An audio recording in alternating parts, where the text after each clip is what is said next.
Assalamualaikum warahmatullahi wabarakatuh, Bu Erni. Waalaikumsalam warahmatullahi wabarakatuh, Pak Aldika. Gimana Bu kabarnya? Sehat kah? Alhamdulillah Pak, baik, sehat. Bapak sendiri bagaimana kabarnya? Alhamdulillah baik Bu. Jangan tegang-tegang Bu Erni, santai-santai Iya, saja kita, ya. iya nih Pak, lagi tegang ini Pak. Nah, sebelum kita melakukan coaching, sebagai awal saya akan melakukan beberapa pertanyaan nih sama Ibu. Yang pertama yang akan saya diskusikan itu tentang rubrik penilaian kita hari ini. Baik pada coaching kita pada hari ini, coach dan coachee akan saya amati dan nilai apakah sudah sesuai nih dengan alur cerita atau belum. Kemudian bagaimana ibu memberikan pertanyaan berbobot kepada coachee dan juga bagaimana coachee tersebut merespon atau menanggapi pertanyaan dari coachnya atau dari Ibu Erni ini. Nah, jangan lupa ya, saya disesuaikan Ibu dengan prinsip coaching. Di antaranya kan ada kemitraan, proses kreatif, dan memaksimalkan potensi. Nah, pertanyaan pertama yang akan saya tanyakan kepada Ibu adalah kompetensi apa nih yang akan Ibu kembangkan pada coaching kali ini? Baik Pak, kompetensi yang ingin saya kembangkan Pak yaitu pertama kehadiran penuh, kemudian mendengarkan aktif dan memberikan pertanyaan yang berbobot Pak. Oke. Dari kompetensi yang Ibu sebutkan tadi nih, kira-kira bagian mana nih yang secara spesifik yang ingin Ibu kembangkan pada proses coaching nanti, Bu? Nah, nanti untuk kompetensi yang spesifik yang saya akan kembangkan yaitu mendengarkan aktif, Pak, supaya saya bisa menggali potensi. Kemudian nanti coach saya dapat menemukan solusi yang tepat atas permasalahan yang akan beliau temui, Pak. Baik, memang mendengarkan aktif adalah salah satu kunci agar bisa menggali banyak hal dari seorang coach, Bu. Kemudian nih pertanyaan terakhir, perihal indikator ketercapaian, kira-kira tolak ukur yang gimana nih yang terkait dengan indikator ketercapaian yang ingin Ibu tuju yang dalam proses percakapan coaching kali ini? Oh iya, Pak, baik. Indikator keberhasilan yang ingin saya tuju itu yang pertama adalah bahwa nanti coaching saya akan mendengarkan alur tirta secara runtut. Kemudian saya bisa menggali ide-ide dari coach sendiri agar beliau dapat menemukan solusi atas permasalahan yang beliau temui nanti, Pak. Oke, semoga ada indikator yang sudah Ibu sampaikan terkait prosesnya meliputi tirta, kemudian ide-ide solusi dari coach bisa terjadi dengan sangat maksimal. Semoga juga bisa tercapai dalam proses percakapan nanti, Bu ya. Hanya itu saja Baik, Pak. mungkin bisa kita mulai saja proses coachingnya. Saya di sini sebagai supervisor akan mengamati Ibu Erni sebagai coach, kemudian ada Ibu Erna ya coachnya Bu ya. Bu Erna gimana kabarnya Bu Erna? Alhamdulillah Bapak, Oke, baik. alhamdulillah. Bagaimana Bapak juga? Alhamdulillah baik Bu. Ibu Erna jangan tegang-tegang nanti ya. Coachnya baik kok Bu Erni ini. Oke, oke Pak. Mohon doa ya Pak. Siap, siap, Pak. Siap. Silakan Ibu Erni dimulai. Siap, Pak. Assalamualaikum, Bu Sri. Waalaikumsalam warahmatullahi wabarakatuh, Bu Erni.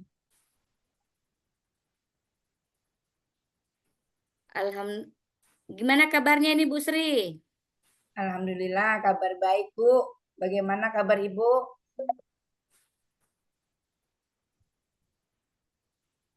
Alhamdulillah Bu, saya juga ikut senang mendengarkan. Tapi saya amati hari ini Ibu kelihatan tidak bersemangat nih dan ceria seperti biasanya. Kalau boleh tahu Bu, kira-kira apakah ada masalah nih? Iya, ada sedikit yang mengganjal pada diri saya ya, Bu ya. Makanya saya mau coaching sama Ibu ini. Oke, mudah-mudahan bisa kita saling sharing Bu. Ya Bu. Jadi apa yang bisa saya bantu untuk mengatasi ketidaknyamanan Ibu ini? Kira-kira apa yang diharapkan dari hasil pembicaraan kita ini, Bu? Eh, Baik Bu, saat ini banyak siswa yang sering datang terlambat ya Bu, meskipun sudah diingatkan berkali-kali, masih ada beberapa siswa yang datang setelah bel masuk berbunyi. Apa yang Ibu rasakan ketika sering terlambat untuk masuk ke kelas, Bu? Saya merasa kecewa dan frustasi sebenarnya, Bu, karena keterlambatan mereka itu sangat mengganggu proses pembelajaran saya, dan saya juga khawatir mereka akan kehilangan materi penting di awal pelajaran. Iya, benar itu Bu, karena keterlambatan itu bisa mengganggu proses pembelajaran pada teman-teman yang lain, Bu ya. Kemudian apa saja yang faktor yang menurut Ibu nih penyebab siswa sering terlambat masuk sekolah nih, Bu, masuk kelas, Bu? Ya, mungkin menurut saya faktor-faktornya ada beberapa alasan yang saya lihat adalah, Bu ya, mereka terlalu santai saat istirahat, ada yang bermain terlalu lama, dan beberapa mungkin merasa kurang termotivasi untuk tepat waktu. Iya. Kemudian bagaimana keterlambatan ini mempengaruhi proses pembelajaran di kelas, Bu? Ya, sangat eh, mempengaruhi ya Bu, keterlambatan ini menyebabkan banyak gangguan, terutama saya harus mengulang materi untuk siswa yang terlambat, sehingga waktu pembelajaran untuk semua siswa jadi terpotong. Pokoknya banyaklah suasana kelas juga terganggu seperti itu. Iya, benar sekali, Bu. Dengan keterlambatan itu bisa mengganggu pembelajaran kita. Jadi kita harus mengulang kembali, Bu ya. Ya Bu. Kemudian, apakah kita sudah memiliki peraturan, Bu, terkait kedisiplinan masuk kelas? Dan bagaimana siswa merespon aturan kelas ini, Bu? Iya Bu, sekolah memiliki aturan yang jelas tentang waktu masuk kelas. Namun, meskipun aturan sudah diumumkan, sepertinya beberapa siswa masih tidak menganggapnya serius. Mungkin karena sanksi yang tidak konsisten atau tidak jelas, tidak tegas menurut mereka, seperti itu. Iya, dengan adanya sanksi yang tidak konsisten, Bu ya. Kemudian bagaimana menurut Ibu kedisiplinan dalam hal masuk kelas dapat mencerminkan sikap tanggung jawab siswa, Bu? Ya Bu, kedisiplinan masuk kelas mencerminkan tanggung jawab yang besar. Siswa yang disiplin akan lebih siap menerima pelajaran dan ini akan membantu mereka untuk menuju kesuksesan. Tidak hanya di sekolah, tetapi juga di kehidupan mereka sehari-hari nantinya. Ya, baik, Bu. Terus bagaimana siswa memahami dampak keterlambatan mereka terhadap kelas dan pembelajaran, Bu? Ini saya merasa sebagian siswa belum sepenuhnya sibuk memahami dampak keterlambatan mereka. Mereka itu mungkin melihatnya sebagai hal sepele tanpa menyadari bahwa ini sangat mengganggu seluruh proses belajar mengajar dan teman-teman mereka. Baik, baik, Bu. Terus apa yang bisa Ibu lakukan sebagai pendidik untuk membantu lebih disiplin masuk kelas tepat waktu, Bu? Iya, kita bisa mencoba pendekatan mungkin ya Bu ya, pendekatan yang lebih tegas dalam memberikan sanksi atau memberikan penghargaan bagi siswa yang selalu datang tepat waktu. Mungkin selain itu juga penting untuk terus mengedukasi memberikan pembelajaran atau pengertian mereka tentang pentingnya kedisiplinan. Iya, memang Bu kita harus melakukan pendekatan yang lebih tegas dengan memberikan sanksi atau penghargaan bagi yang siswa yang selalu datang tepat waktu dan yang tidak tepat waktu, Bu ya. Kemudian Bu, dari pengalaman Ibu nih, strategi apa yang pernah berhasil dalam mengatasi masalah kedisiplinan ini, Bu? Oke, saya pernah mencoba pada saat itu saya pernah mencoba menggunakan sistem poin ya Bu atau penghargaan bagi siswa yang disiplin. Dan itu cukup efektif. Selain itu, menegur siswa yang terlambat di depan kelas juga terkadang membuat mereka berpikir 2 kali untuk mengulanginya. Ya, betul itu, Bu. Kemudian menurut Ibu nih, bagaimana keterlibatan siswa dalam proses pembentukan aturan kedisiplinan bisa mempengaruhi kepatuhan mereka, Bu? Jika siswa ini dilibatkan dalam proses pembentukan aturan ya Bu ya, mereka cenderung lebih patuh karena merasa memiliki tanggung jawab terhadap aturan yang mereka buat sendiri. Mungkin mereka juga akan merasa aturan tersebut lebih adil karena mereka melibatkan mereka dalam proses pembentukan aturan itu. Ya, benar Bu. Proses pembentukan itu aturan tuh harus perlu Bu ya. Kemudian ini Bu, tindakan apa yang menurut Ibu nih, Bu Sri nih, bisa segera dilakukan untuk meningkatkan kedisiplinan siswa masuk kelas Bu? Saya pikir kita bisa langsung menerapkan Bu ya, menerapkan pengawasan yang lebih ketat di pintu masuk kelas dan mencatat siapa saja yang terlambat. Kita juga bisa memberi pengumuman secara berkala untuk mengingatkan mereka tentang pentingnya datang tepat waktu agar proses pembelajaran itu cepat berlangsung dan tidak ada menunggu-nunggu siapa yang terlambat seperti itu untuk memulai pembelajaran. Nah, betul itu Bu. Berarti harus diterapkan pengawasannya yang lebih ketat Bu ya. Iya, iya Bu. Bagaimana Ibu bisa melibatkan siswa secara aktif dalam solusi ini Bu? Ya, kita bisa meminta pendapat mereka tentang cara terbaik untuk meningkatkan kedisiplinan. Mungkin dalam bentuk diskusi kelas. Selain itu, mereka bisa diberi tanggung jawab untuk mengawasi waktu atau membuat kelompok yang saling mengingatkan. Seperti itu. Oke, baik Bu.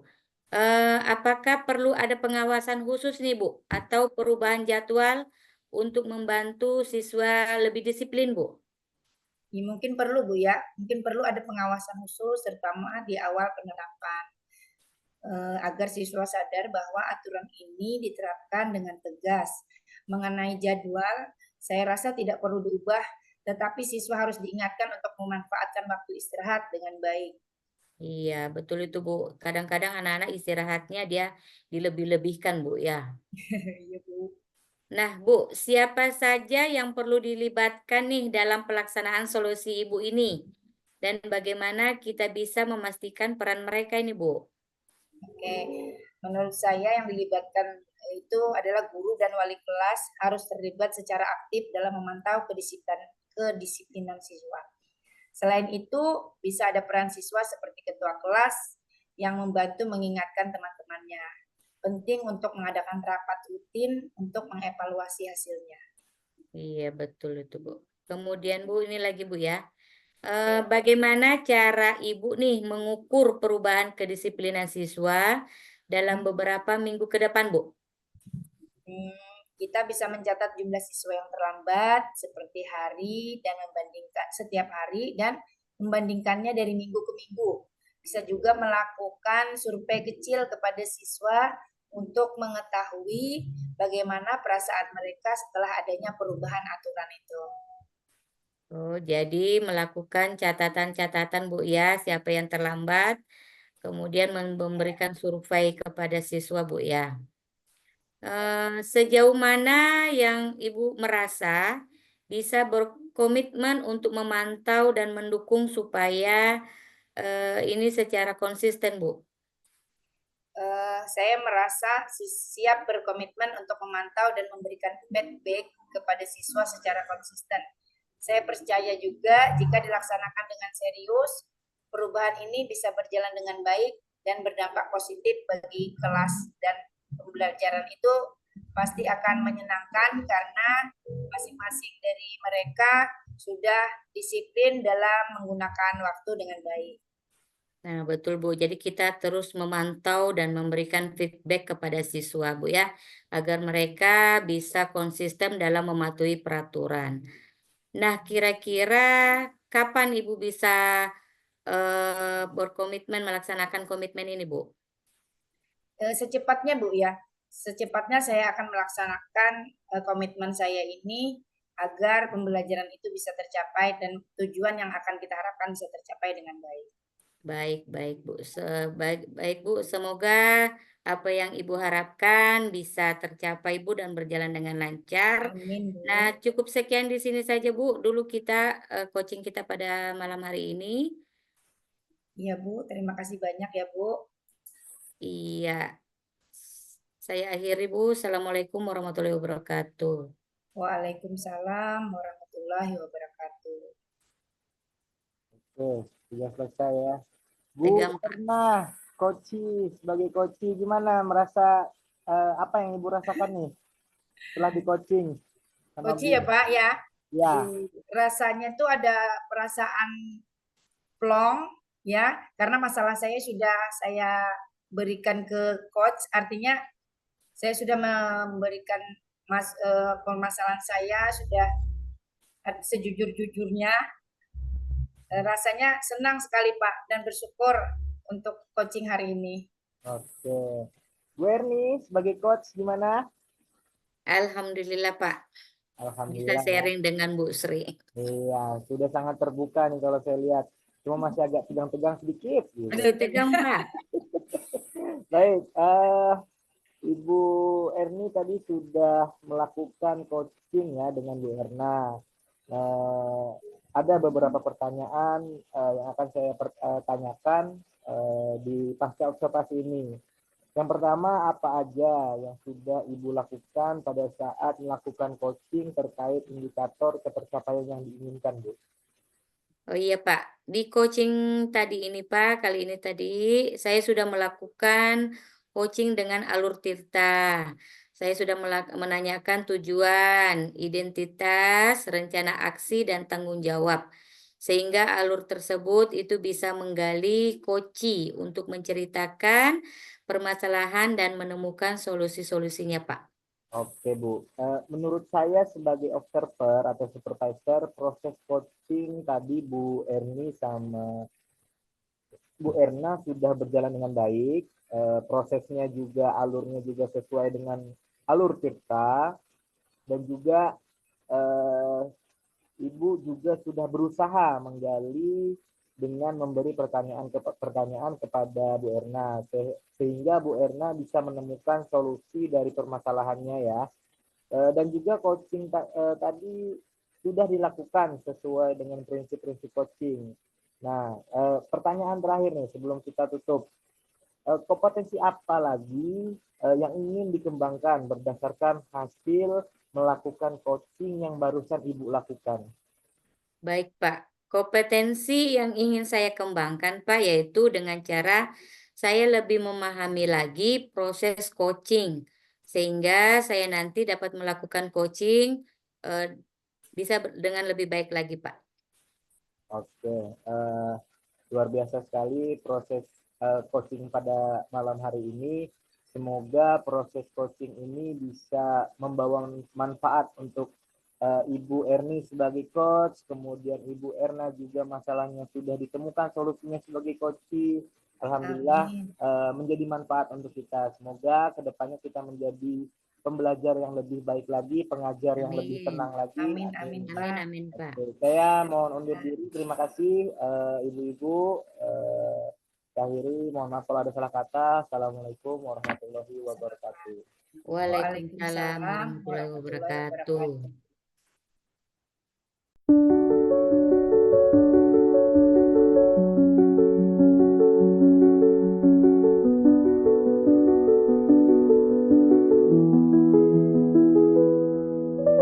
Thank you.